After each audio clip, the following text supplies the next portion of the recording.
귀하가 복된 새벽입니다. 오늘도 이 귀한 새벽에 나오신 우리 귀한 성도 여러분, 하나님의 크신 중 여러분에게 함께 하시기를 축복합니다. 오늘날 많은 사람들이 소원은 참 많이 있습니다. 그런데 소원만큼 우리가 마음을 잘 들이지 않고 또 갈망이 많이 있습니다만은 그 갈망만큼 또 땀을 흘리지 않습니다. 소외되기 싫어서 대중의 틈 속에 있긴 하지만은 그 사람들과 어울려보려고 또 관심을 가지려고 하는 그런 노력도 또 하지 않는 것을 볼 수가 있습니다. 그래서 신앙도 마치 쇼핑처럼 되고 말았습니다. 어떤 사람 부담이 없고 그래서 부담이 없기 위해서 대형교회를 찾아다닌다라는 이야기를 합니다. 부담이 없다는 말은 어떤 말인가? 마음도 없고 그 마음도 없다 그런 말이에요. 나는 그 교회에 별로 관심이 없다 그런 말이죠. 그런 마음을 가지게 되면 하나님께 정말 그 성도에게 축복을 해주실까라는 것입니다. 성경에 나오는 복받는 많은 사람들이 있는데 모두가 하나님을 기쁘게 하는 그런 마음을 가졌다는 사실입니다. 그러므로 우리가 축복을 원한다면은 마음부터 하나님이 기뻐하는, 그래서 예쁜 마음을 가질 필요가 있는 것이죠. 사람도 마음을 잘 살펴봐서 저 사람 정말 마음이 참 곱고 착한 사람이다 그러면 많은 사람들이 관심을 갖고 칭찬을 하게 됩니다. 하물며 하나님께서는 저와 여러분의 마음을 왜 살피지 않으시겠습니까? 그래서 본문을 보게 되면 다윗은 정말 복받는 그런 마음을 갖는 것을 볼 수가 있습니다.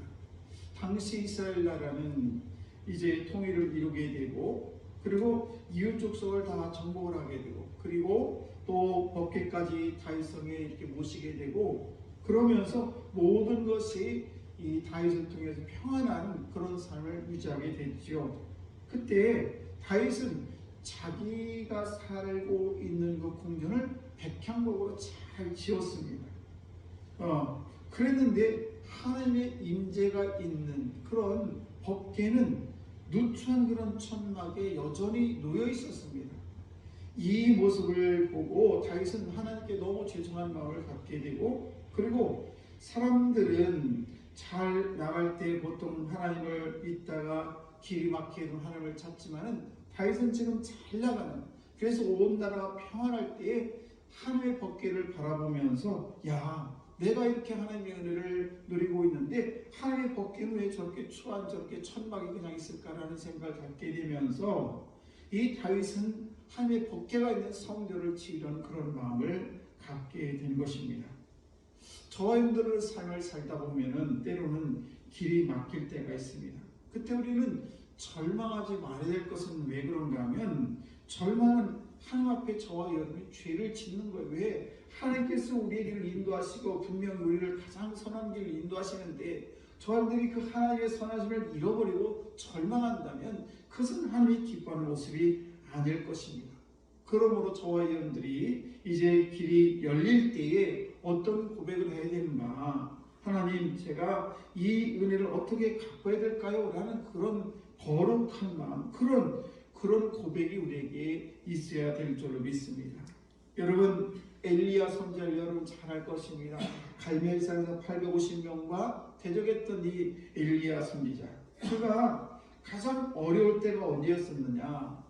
그때는 사실은 그가 그린 시냇가에서 까마귀의 도움을 받아서 연명하고 있을 때가 아니라 사실은 가장 어려울 때는 갈멜산 정상에서 850명의 다른 그 신들을 섬기는 그들과 함께 정상에 있을 때에 위기가 왔습니다. 그때 그 어려울 때에 그 위기보다도 더 잘 나갈 때에 하나님으로부터 멀어지는 그런 위기를 경험하게 되는데, 그러나 복받는 사람은 확실히 다릅니다. 복받는 사람은 우리가 잘 나갈 때도 감사하고 그렇지 않을 때도 감사하는 사람이 정말 복받는 사람이라는 사실입니다. 우리가 때로는 살아가면서 누군가에게 나에게 감사를 표현할 때 참 보람이 있지요. 목사님 참 감사합니다. 이만저만 그때 목사님 기도해 주셨는데 제가 이런 일이 잘 풀려도 너무 이렇게 하면 보람이 있어요. 마찬가지로 저와 여러분들도 하나님이 가장 보람있고 가장 기뻐하는 때는 어떤 것인가? 바로 저와 여러분들이 하나님 앞에 감사를 표현할 때, 저들이 힘들고 어려운 과정 속에서 때로는 우리가 이 형통한 삶을 살 때도 우리가 하나님 앞에 늘 감사하는 마음을 가질 때에 하나님께서는 저와 여러분에게 더 큰 은혜로 더 큰 축복으로 함께 하실 줄로 믿습니다. 오늘도 저와 여러분들이 우리 하나님께 드릴 수 있는 것이 뭐냐? 물론 물질도 있고 여러 가지가 있는데 가장 중요한 것은 우리가 하나님 앞에 마음을 드리는 것입니다. 하나님, 정말 이런 여러 가지 환경에서도 제가 하나님 앞에 감사할 수밖에 없습니다 라는 그런 감사한 마음을 가질 때 하나님 기뻐한다는 사실입니다. 사실 우리가 이 다윗이 하나님의 그 법궤를, 그 성전을 짓는 것은 사실은 다윗이 짓는 것이 아니라 그의 아들 솔로몬이 이 하나님의 성전을 짓게 됩니다. 그런데 다윗이 그런 마음을 갖고 있는 것조차, 그거 하나만 가지고도 하나님께서 나머지 그냥 쭉 말씀 보시면 하나님께서 다윗에게 엄청난 축복의 말씀을 하는 것을 볼 수가 있습니다. 저와 여러분들도 늘 하나님의 기뻐하는 그런 마음, 그런 하나님을 기뻐하게 하는 그런 마음을 드리는 저와 여러분들 다 되시기를 주의 이름으로 축복합니다. 기도하겠습니다.